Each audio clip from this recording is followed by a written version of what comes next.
Good morning, friends.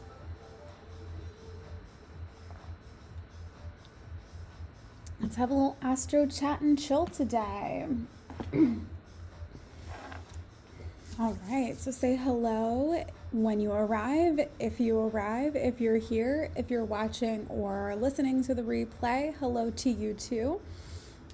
Today is January 6th, 2023, and I am here to talk to you about the astrology of the moment. What's going on right now, what to expect, how can you adapt, how can you make the most of the moment.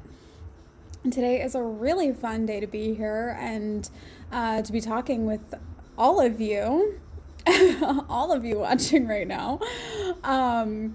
Because Venus enters Pisces today. So this is a really romantic day. This is just, and I mean a romantic moment. It's not just today. This is for the next, month-ish, because Venus enters Pisces this evening at about 9:30, or at least 9:30 Eastern time. And then it will be in the sign of Pisces until February 20th when it goes into Aries. So Venus in Pisces is one of those cosmic moments that can either be just truly beautiful, so romantic, like the most lovey-dovey kind of feeling, right? So you're going to be super attracted to all things beautiful, whatever your perception of beauty is. And isn't that like what Venus is truly all about, is about recognizing what we are specifically attracted to, what it is that draws us forward, what we want to see more of in the world, and of course our value systems.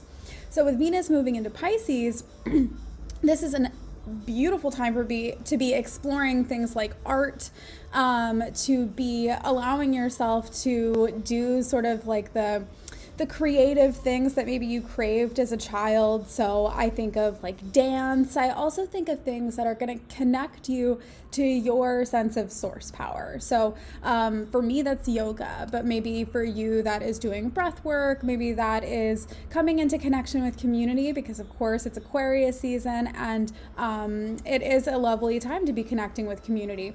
I also see Venus in Pisces as a really great time for exploring new kinds of music and just allowing yourself to fully open your heart to what it is that you want to be experiencing more of, and what makes you feel like you are inspired and connected to your higher power. But with that said, because Venus in Pisces is this like really romantic time, it can almost give us like this rose-colored glasses sort of effect. And when that happens, that gives us maybe more of a tendency to say yes to things that maybe we wouldn't ordinarily say yes to if we were in a more grounded perspective, we were able to see everything more clearly. So that's something to keep in mind too, is that while you may be feeling really loving and romantic and really drawn toward things, is to give yourself space, to give yourself time to come back to center. My general philosophy is that we don't make decisions, we don't take a new action when we're in a state of either a high or a low emotional frequency. So whether that means you're like, oh my gosh, so excited, like, ba-da-da-da-da, and hear me when I say this, this is the whole strategy that people like Tony Robbins or any of these like big conference kind of people have. The reason that they want you to jump up and down and get yourself going, and they have all these techniques, is because they want you to be in that emotionally heightened state of excitement and euphoria, so that when they ask you like to take that next step with them, to take the big leap forward, you're gonna feel so expansive, you're not gonna even be thinking, yes, of course, absolutely, I'm in love with this, I'm in love with you. And this is definitely a Venus and Pisces sort of moment. And so with that said, just keeping in mind that when you are allowing yourself to be looking at new things and doing new things, I'm sorry, I'm seeing something in the chat and I'm just like wanting to respond to it. It's definitely like some kind of spam, so thank you, but no thank you. Appreciate you. If you're here for astrology though, then I'm here to help you out with that. So with Venus and Pisces, this is, again, a great time for exploring what it is that makes you feel really inspired and expansive, what's going to make you feel like like life is beautiful and that you're capable of doing more. But with that said, remember that when you're in that emotionally heightened state, or if you're feeling on the other end of that scale and you're feeling just like so shitty about yourself, you're feeling really in a place of, because that's also like the lower frequency of Pisces, is getting just like really down on yourself, really emotional, and really in a state of like, I don't know, like martyrdom or victimhood maybe. And so then feeling like you need to make decisions from that space, also not a good idea, right? So we want to come back to some kind of emotional neutrality, some kind of energetic, neutral. So whatever it is that you do to neutralize your nervous system, to reduce your cortisol levels, is a good idea during this season, whatever your rituals and routines are. So that is a bigger transit that's going on. This is something that's going on from, again, it starts this evening for us on the East Coast here, 9:30 p.m. And then that'll be going from now until February 20th. So this is also a really great time for like dating. This is a really great time for, if you're like me and you're someone who, works with individuals, this is a good time for like dating, like clients. So maybe, if you're, again, like me, you're a small business owner, the way that I'm going to apply my energy over the next month, while Venus is in Pisces, is I'm going to be trying out different artistic mediums like this. I'm going to be trying out different ways of calling in the people that I want to be working with. And I'm going to see what feels good. I'm going to see what feels really expansive. I'm going to see what makes me feel like really creative and artistic and like I'm having a good time. That's what I need to gravitate toward. So now, so that is Venus and Pisces, right? So if you want some kind of an indication of like, okay, that's the general overview, but how is this going to affect me? You're going to want to look and see where Pisces is in your chart. So let me show you how that works. So these are like the celestial events, right? The stars of the moment. But let's go over here. Now, the easiest way, I'll show you two ways. Okay, I'll show you two ways of figuring out how is this Venus and Pisces transit going to affect me. All of this is going to be based on which housing system you prefer. I've been really playing around with the one that we all see the most of. You download an app, or when you go to something like this, like Astro.com, and it says housing system default. What that default means is Placidus. I'm not going to go into a whole like Astro history here right now, but if someone's interested in that, like let me know. You can send me a DM over on Instagram. I'm at Mama Capricorn, or you can come comment into my chat box on Cosmic Guidance Club, or I guess you can still comment on my chat box here even when I'm not live. Let me know if I'm like speaking out of turn though, because I'm streaming on Twitch right now, but I'm not actually a Twitch consumer. I've never really watched people on Twitch, so we'll see. But anyway, so let's go back to the chart, right? So Placidus would be the default. So let me show you how that looks. So what we're looking at here are the houses. You see this little like pie situation that's going on in the middle, and each one has a little number. So we're going to look for the one that is around this guy. So what's very interesting about the way that my chart is set up is that technically my 11th house is the one that's ruled by Pisces, even though it's way out here at like 27 degrees or something like that. So Pisces is most of my 10th house, right? But my 10th house is ruled by Aquarius. So these are all, for someone who's not super astro savvy, for someone who's, probably, if you're here, you're probably looking for the translation. I can understand why this would be a little bit more confusing for you to understand, because most of where this Venus transit is going to be is in my 10th house. That's the house of reputation and career, what I'm known for, what people see me as like in the world. And so that's where most of the energy is going to be for me through this exploration of Venus and Pisces, which again is why I bring that attention back to like, oh, if you're a small business owner, you should be doing this or that, because that's just where my mindset is for Venus and Pisces season, right?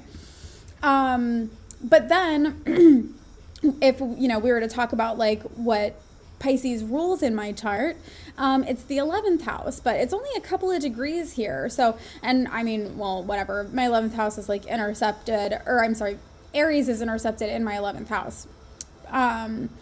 So, you know, this can be like just too much for like the casual Astro viewer. And so what I want to do is show you another way of looking at things, but of course this does change how it looks. So we're going to come back to housing system, and we're going to pull this down to whole signs. And so what this is going to do is it's going to make all of the houses match up with a sign.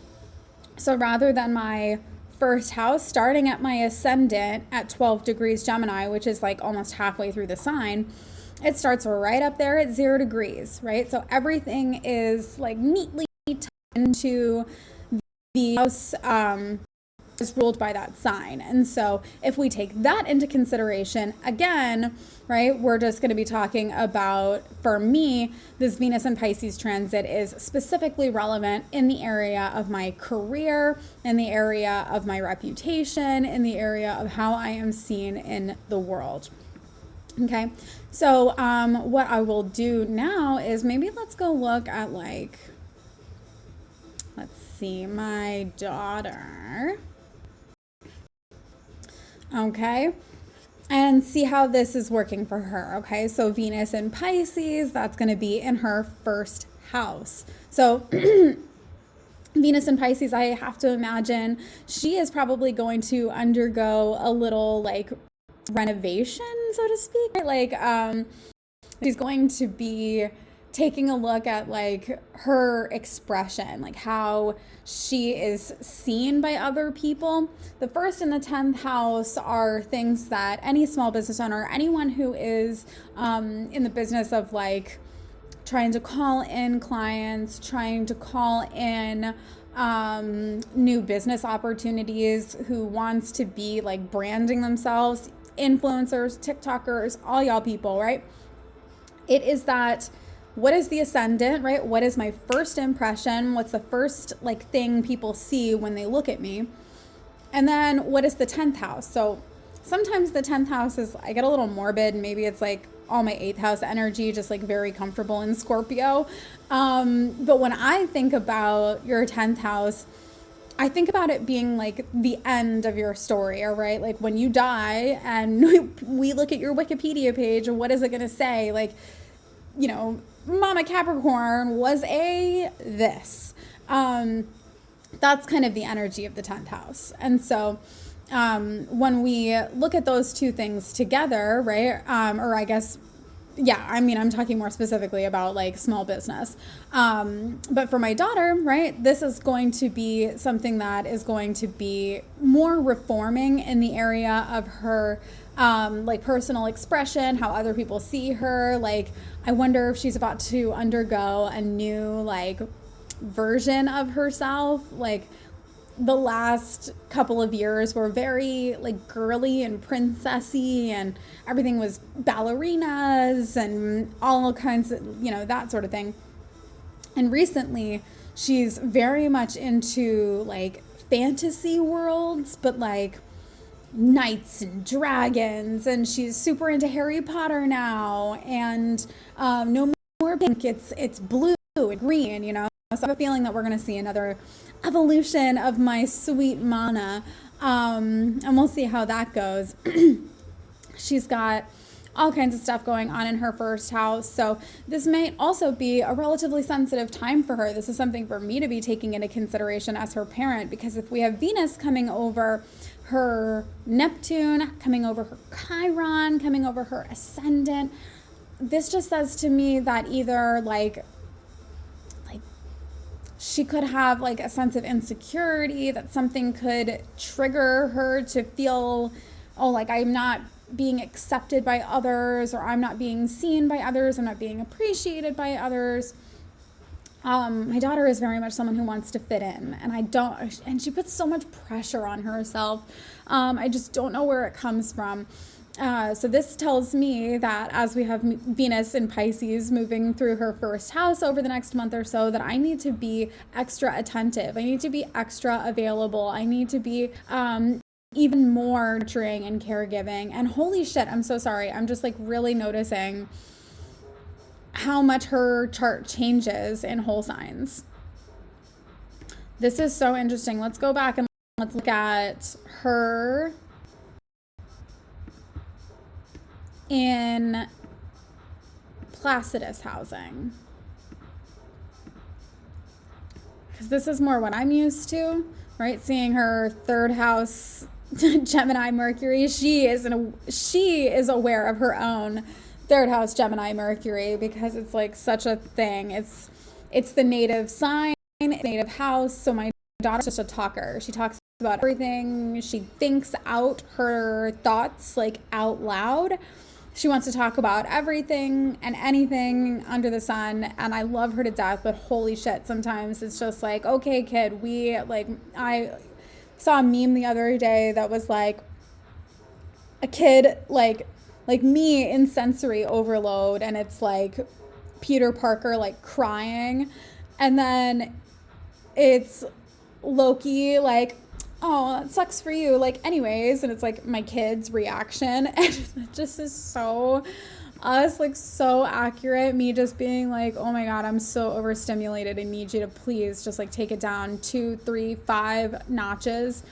Like last week she wanted to have a play date with one of her friends, and the friend's mom was like, oh, you know, we're like here or there, doesn't matter. And for a second I went to ask my daughter if she wanted it to be here or there, and I was just like, nope, actually you're gonna go over there. Like, love you so much, but I cannot deal with 2 children right now. And that's a me thing, you know, knowing when you're overstimulated, knowing when you you know, have that boundary that needs to be drawn. And this is one of the things that I love so much about astrology is like, I'm raising my daughter with this language, you know, so it's like we don't ever use our astrology as excuses to be a hot mess or be, you know, whatever. It's not, oh, well, you know, I have a third house Gemini Mercury, so I can't shut the fuck up. Like, no, it's, you have a third house Gemini Mercury. We all need to have awareness that this is how you process your thoughts and information, but you also need to have self-awareness of yourself and recognize that that's not something that you can do all the time with the people around you, and you're going to have to figure out how to verbalize or like extract your communication, extract your thoughts without it always having to be at someone, right? So she's going to need to, I mean, she is a writer. She's already writing. She's writing a book. And that is something that would hugely benefit her, is just to give her that little extra way of exercising her communication skills so that it doesn't always have to be like at someone. And that's something that I love about astrology, and especially astrology for families, is it helps us to be our best selves, to have more self-awareness, to be more loving, to be like better for the people around us, and also to have more understanding of who they are, how they're different from us, and where to give them grace, you know? I don't get mad at my daughter for certain things that maybe I would have before without having the awareness of how many times did I hear like I have an Aquarius Mercury, so another air sign Mercury, and for Gemini Mercury just being chatty, right? Mercury and Aquarius is like, we're always trying to talk about things that are like so weird and like just so out there and out of left field, and you're like, you'll notice that sometimes I have to take a moment to like connect my thoughts, and it's almost like I'm thinking too fast for my mouth. And I remember growing up just hearing like, do you have a point, Tiffany? Like, do you have a point? And it was something that really triggered me when I was a kid. It made me feel like I was a bad communicator. It made me feel like I was not good at socializing with people, and hugely affected the way that I showed up in all of my relationships, whether they were friends, parents, whatever. learned that if I don't have like a fluid thought to say, or if it's not something that's important and everybody needs to hear it, then it doesn't need to be said. That's just not always the case. And especially for me, it's like I do understand my daughter in that way. It's like sometimes you have to talk it out. Sometimes the thought just needs to be extracted. So I've also been someone who's been a journaler in my life. Anyway, so let's talk also about some things that are going on just like right now. Because I'm doing this daily, I'm going to be doing this Monday through Friday. I figure that we can just start our day talking about what's going on, what the astrology of the moment is, how to be, best prepared for that. And then, we'll do it again tomorrow. So sometimes we're going to talk about more of those long-term transits that, as they happen, like today with Venus and Pisces. And then sometimes we're going to talk about things that are, a little bit more immediate. So right now we've got the moon in Aries. The moon's in Aries all day today. Everyone I know who's got their moon in Aries is so intense. You may notice that things are pretty intense today, that people have less patience, that it's more like spontaneous. Like you may notice that people have more road rage today. Just like weird shit that goes on when the moon's in Aries, and especially because the sun is in Aquarius as well. People were not thinking like in the now, and especially because Capricorn season was such a weird, like stunted Capricorn season with all of the retrogrades. People are finally just now starting to set their like New Year's intentions and New Year's goals. And because of that, with the moon in Aries, sun in Aquarius, we're thinking all the way out there. We're thinking about like when our goal is achieved, but the moon in Aries says, okay, but go get it now. And so that can feel like a lot of pressure. It can feel like there's a sense of like urgency and impatience. And then we also have just a couple of other things that are like adding fuel to that fire. We've got Mercury squaring Chiron. This is forming at the same time that we've got the sun sextile Jupiter, and that's fading. Okay, so what does that mean? Not Astro talk, right? Mercury squaring Chiron. So this is something that's forming. It should be, we're like finishing it up. These are just a couple of days, right? So by tomorrow, the sun sextile Jupiter one, that one will be like finishing, like pretty much done. And then Mercury squaring Chiron, that'll be done before we meet again on Monday. So these are quick things, quick energetic like refreshers, and again, just like having the awareness of what is it that's going on up there and how this affects you in your chart can give you so much more peace. It is your cosmic weather report. It is the same thing as like, I'm a Floridian, so if I go outside and it's 40 degrees outside, that's very shocking. That's something I'm probably not expecting. And would I like to know that before I step outside to like go to yoga? Yes, I would. I would like to know that so that I'm not suffering and living in like more discomfort than is necessary. That is the reason that I'm here right now. I want to give you information that will help you to feel better equipped as you move through your days. So as we have Mercury squaring Chiron, and I'm spending all of this time talking about like my own insecurities when it comes to communication and all these like stories that I have had, from the past of like being a bad communicator, being someone who's not, like just a good public speaker. And that's just also not true. Like I have so much evidence of being a good public speaker. But anyway, Mercury squaring Chiron. So Chiron is our wounded healer. Chiron is right now in Aries with Mercury in Capricorn. So yeah, again, this is something that we're feeling like the plan is it solid enough? Is it going to get us where we want to go? Is it pointed in that direction? Do we even know what the direction is? Do I know what I'm saying? This is something that I've been seeing a lot in my mastermind group actually over the last couple of days, is people feeling like this sense of pressure to like find the right words. Like what do the right words even mean? just keep trying. The only reason that I'm any good at communicating who I am now, what it is that I have to offer, other than the fact that, yeah, I've got like sales knowledge and sales experience, it's just because I've practiced and I've tried, and I've gotten better and better and better at describing who I am and what it is that I do. And that's just the case for all of us forever, period, the end. You know, we're going to get better and better and better and better, but only if we do something. You're not going to know if the plan is for you or whatever, if you are just like trying to fix the plan. I say this all the time, and this is a huge reason why I've made this shift more toward just like the astro talk, like the astrology of it all. Like, this is something that I'm very good at, and especially that I help other people with.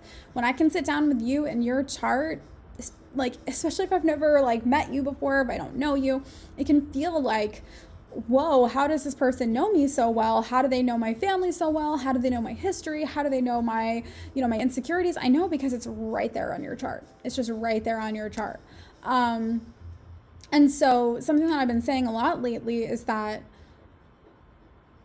people have historically come to me for plans, for strategy, for like, I'm so good at like helping you to see where you are now, where you want to go, and drawing the line from here to there. Like, change, transformation, it is an intuitive thing for me, especially you can see all my 8th house stuff, right? But with that said, as Mama Capricorn, I can help you climb any mountain. Any mountain. You want to go there? Like, let's fucking go. You are more than capable. But it's about really recognizing like whether or not you want to climb that mountain in the first place. That is what Mercury square Chiron is trying to help us to establish. Because what you do not want is to start packing your fucking bag and sprinting up this peak, only for you to realize halfway up, or God, all the way up, that you didn't want to do this in the first place. And that is so many people. That is so many people who, they do the traditional thing. Maybe they go to college, they get their career, they buy the house, they have the marriage and the kids, and then it's like they're, 35, 45. These are many of my clients. And they get to this point where they're like, wait, I did everything I was supposed to do, and happiness is supposed to be here, and I'm not happy, but why? And it's about helping you to unpack that and then figuring out, okay, well, what is it that you want? And you probably already know, but you've stuffed it down so hard for so long that you can't even hear that voice anymore, and you can't even feel that connection. It's like your compass is spinning and spinning. So maybe you like pick a person, like a successful person, you're like, okay, well, their life seems great, like I'll do that, It's just not the way to do it. We all have our own compass. We all have our own path. So Mercury square Chiron is a little uncomfortable, maybe. It's going to show you where you're creating plans out of, expectation for an externalized,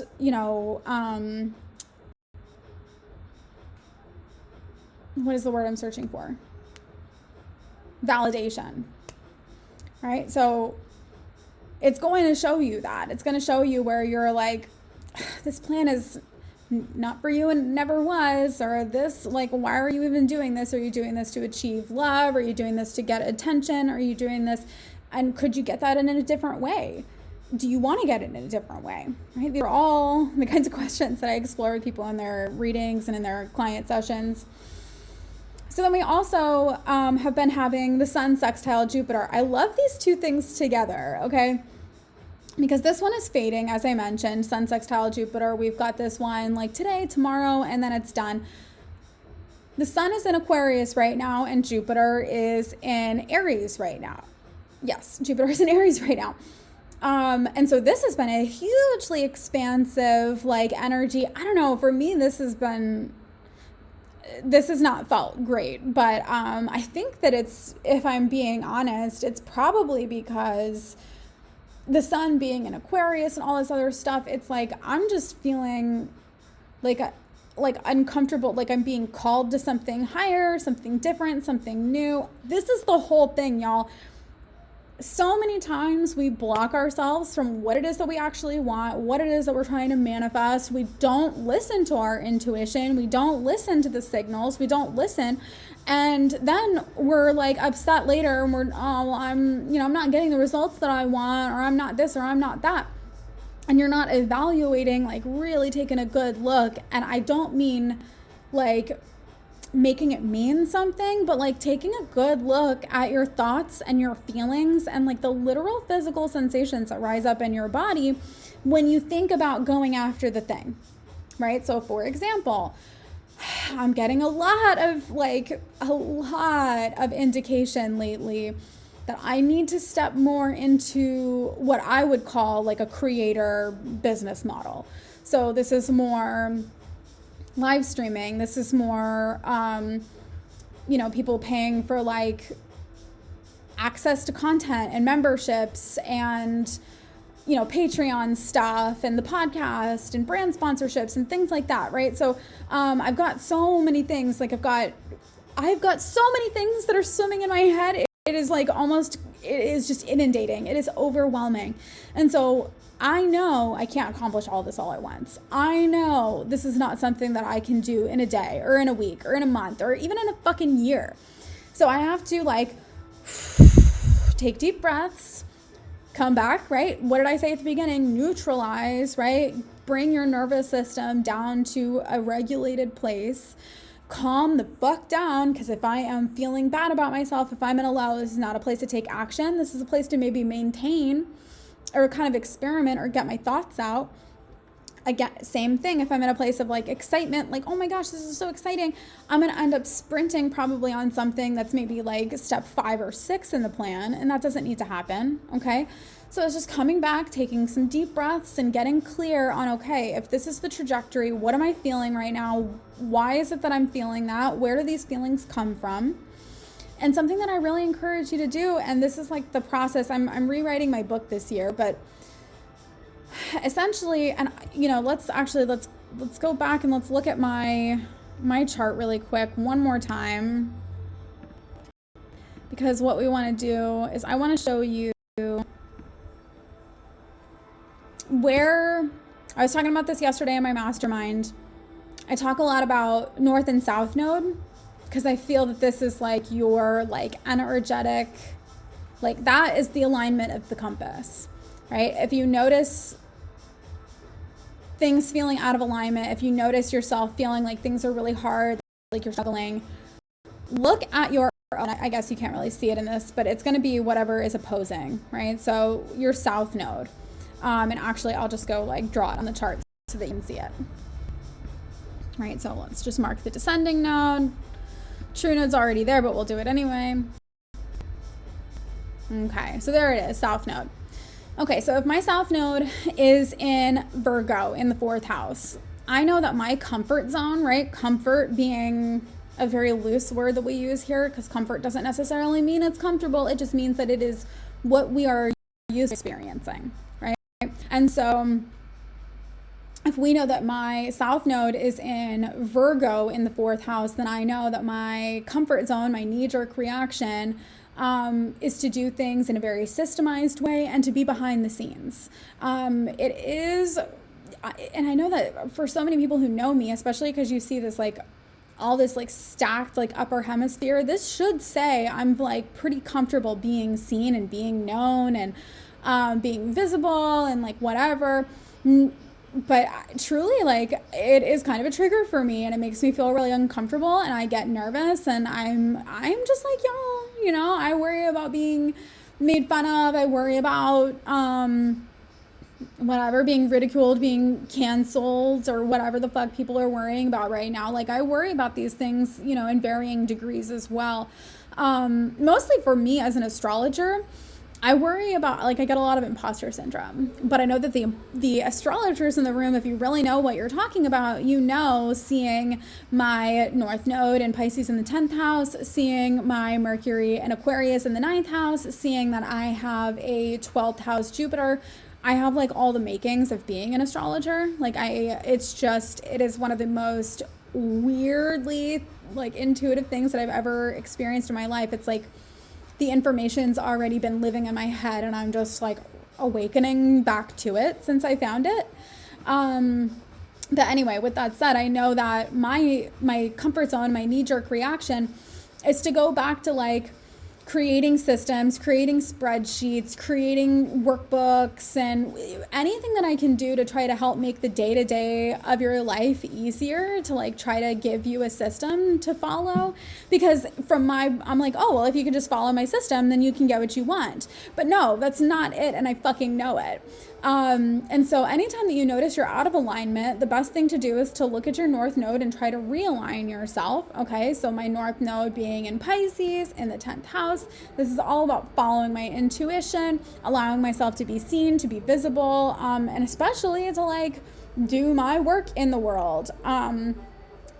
North Node is not always something that is tied, people will call it like your purpose, your life purpose or whatever. And they don't like to tie it to vocation because that's just like an inherently capitalistic like perspective. It's not like your purpose is not to do labor, not to like do a job. But for me, having my North Node in the 10th house, this is a big part of what it is I'm supposed to be doing here. Again, not career necessarily, but like being seen in the world, building a reputation, like being kind of famous, I guess. But I know, oh my God, okay, me too. Okay. So the thing is like, how do you know when you're out of alignment? Like what should you look for? Because it's not about fixing it. And that's where I think people miss the mark. This is like not the smoothest analogy, but when I think about this, I think about it kind of like going to, like detox, but not rehab, or like going to rehab, but not doing the like emotional work, right? Because you're not out of alignment because you're making the choice to be out of alignment. Like there are hidden things that are in your mind, in your body, in your nervous system that are telling you consciously or unconsciously to do something other than what you've intuitively like decided. Okay, so like when I am out of alignment, when I'm noticing like, okay, well, what, like, oh my gosh, I'm in the South Node again, it's not just about like, okay, go back to the North Node. It's about processing, well, why though? And usually that answer is going to be in your Chiron.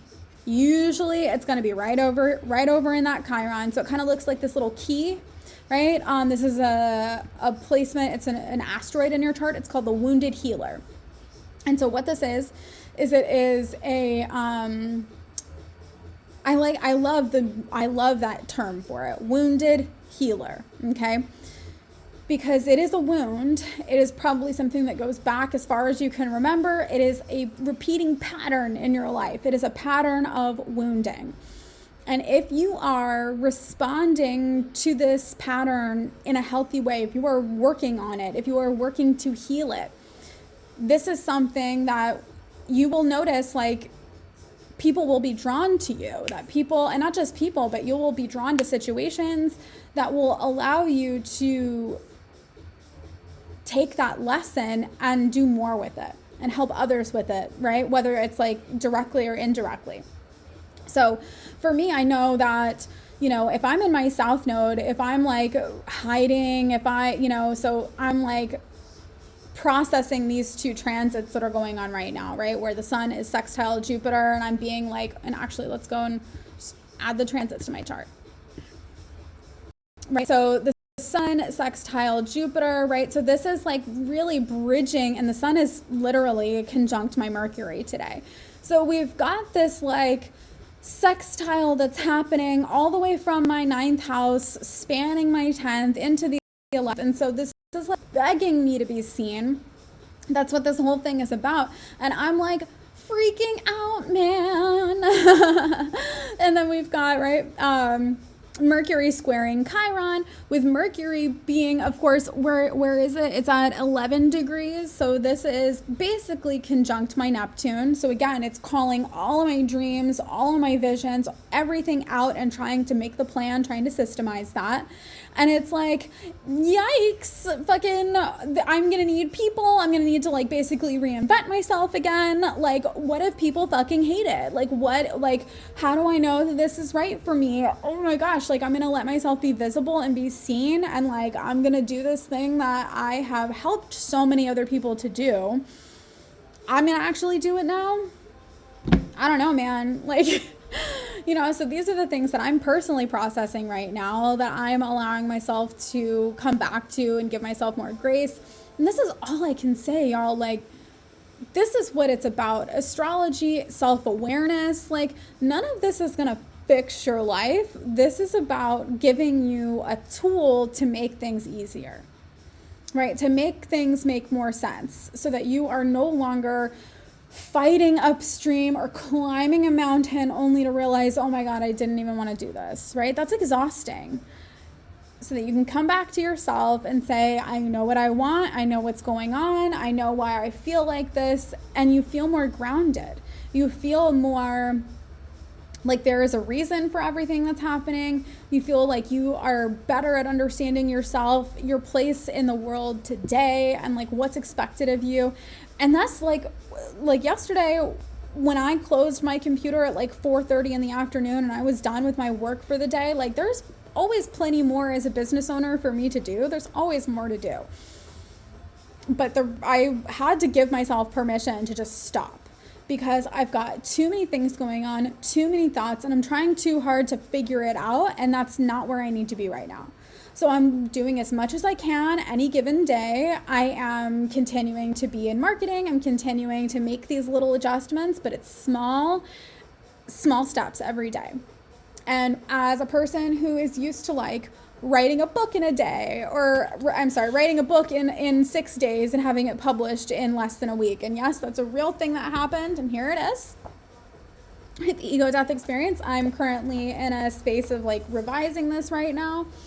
So you can look forward to that. Probably, I would say, like, I'm shooting for March for a re-release of that.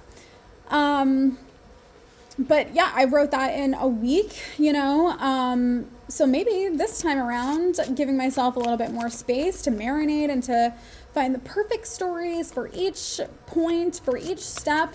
It's going to be so much better. Everything that I do right now is going to be so much better, so much juicier, but not trying to rush process, because I'm not trying to make everything happen all at once the second that it comes into my mind. And part of the reason that I'm able to do this is just because I know myself better now. I know what's going on right now, and I feel much more at ease. When I wrote that book, I had only been in the world of astrology for like about a year at that point. And now it's been 6. Oh my God. Yep. Like 6 years, something like that.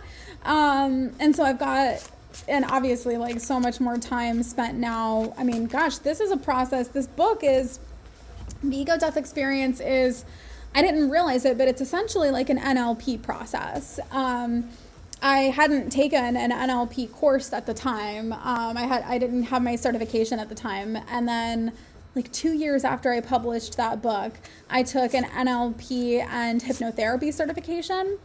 And when I did that, I realized that this process that has been so intuitive to me that I literally wrote the book on is like, it's an actual legit, right, NLP process. NLP being neuro-linguistic programming, and helping you to remap the stories and the way that you see the world around you, the way that you interact with the world around you. So looking forward to that and taking my time with it. But before we go, I wanted to pull a card for us. What message do we need to see today? Jupiter. Jupiter says, get loud, bitch. YOLO. Seize the moment. It's a party. Jupiter rules growth and expansion, and this is a beautifully expanding time. This is a time I know that for so many people right now, this is a pretty uncomfortable moment. I said this, I let everybody know at the end of December when I did my annual strategy party, that this was going to be not the most comfortable start of the year. Hopefully, I have a feeling that especially between March and June, things are going to be exciting, but more fluid. Like things should feel like they're like really moving along, and things should feel a lot easier. I'm still in a state of like pause. I'm not sure how June will be, because we have so much going on celestial, you guys. I mean, you can go ahead and go to my website if you want to get the planner, or like what, you know, get more information about like what's going on over the next year. But I'll be here, of course, for the daily live streams to talk to you about that as we get closer too. So today has been super fun. I have a feeling that every day is just going to get better and better and better, and easier and easier and easier, and I'm going to fucking love this. So thank you so much for joining me, whether you're here live or you're watching the replay. I am here every morning, Monday through Friday at 9 a.m. streaming on Twitch, and I would love to see you here in my chat, just starting the morning with me for a little Astro chat and chill. And if you want to know more about how the astrology of the moment is affecting you in your chart, you can come chat with me on Instagram. It's right down there. I'm at Mama Capricorn. All of the links are in my bio. You can book a session with me. And yeah, we'll talk about how things are going for you and how you can seize the cosmic moment in your own way. So until tomorrow, love you so much, and I'll see you then.